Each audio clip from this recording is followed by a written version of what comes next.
हसीना must own up Yunus raises concerns. 14 को आया था ये, उससे पिछले दिन शेख हसीना, वो Sheikh Hasina the ousted prime minister of Bangladesh, जिनको वहां से बाहर निकाल दिया गया।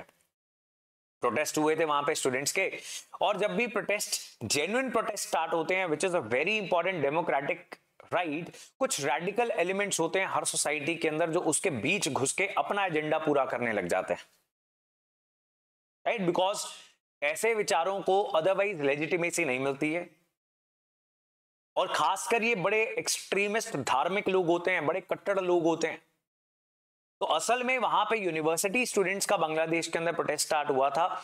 शेख हसीना की ऐसी असेसमेंट है कि उसको मिस यूज कर लिया गया, मिस एप्रोप्रिएट कर लिया गया by certain radical Islamic elements, extremist elements, जिन्होंने फिर सरकार गिराने के लिए बहुत कुछ किया। बहुत वायलेंस हो गई वहां पर, सोसाइटी बहुत ही गलत डायरेक्शन में निकल गई और प्राइम मिनिस्टर को वहां से भागना पड़ा, राइट।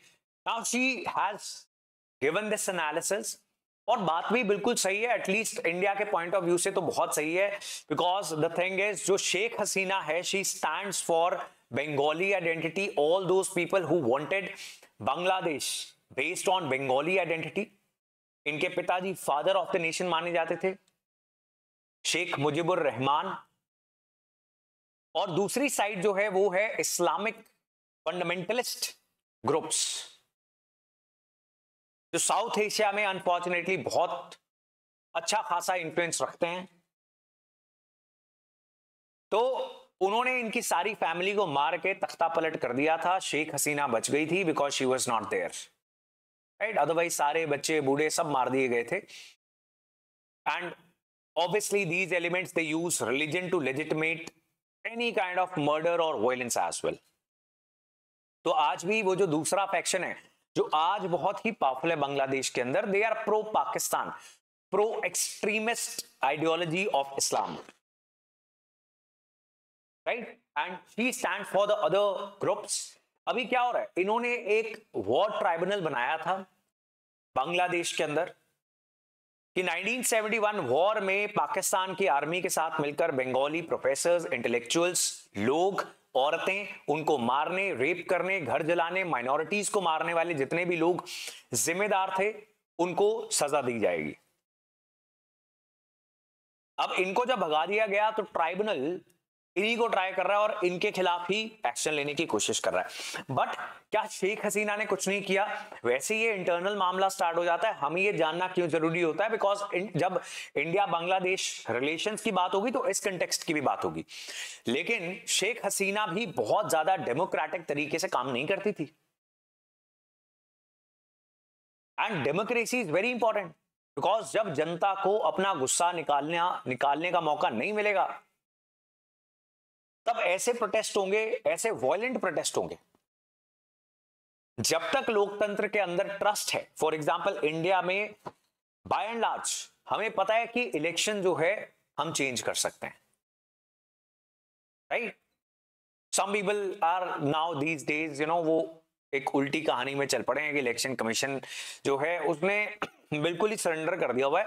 बट थिंग इज, अब जैसे तरन तारण में इलेक्शन हुए हैं, बाय पोल हुआ कल, उसका भी रिजल्ट आया। थर्ड नंबर पे कौन आया? द पॉलिटिकल पार्टी जो खालिस्तान की बात करती है। हालांकि वो अपनी स्टेटमेंट्स में बोलते हैं कि हम नहीं करते, इलेक्शन के दौरान मुकर जाते हैं, लेकिन तीसरे नंबर पे आए वो।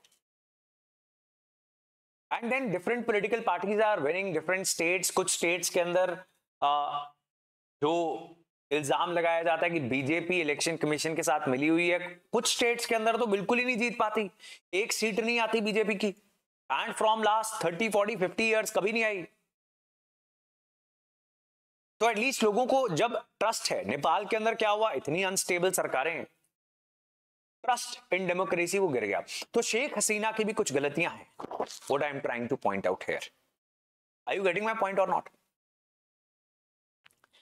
बिहार के इलेक्शंस का क्या रिजल्ट आया जी?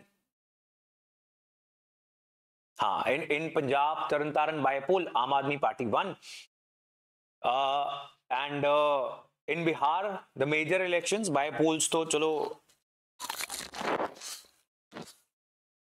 NDA won, with a very heavy majority. उसका कारण क्या है? बिकॉज जो पिछली सरकार चला के गए थे भाई साहब, जिनको जंगल राज बोला जाता है, जहां पे आईएएस की वाइफ्स, आईएएस ऑफिसर्स की वाइफ्स के साथ रेप हो रहे थे, डॉक्टर्स मार दिए जा रहे थे, and et cetera et cetera, no development, nothing. People have those memories and people will punish you very hard if you take them for granted,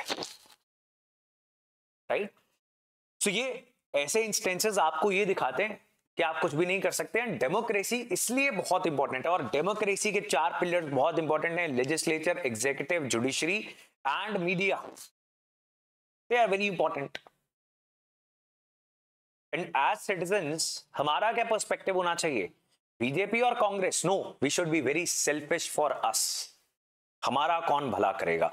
और जिस स्टेट में लोग इस क्राइटेरिया पे वोट डालते हैं, उनकी इकोनॉमिक प्रोग्रेस हो रही है। जहां पर नहीं डाल रहे, जज्बाती हो जाते हैं, वहां पे इकोनॉमिक डिक्लाइन हो रहा है। ठीक है जी, that is about Sheikh Hasina.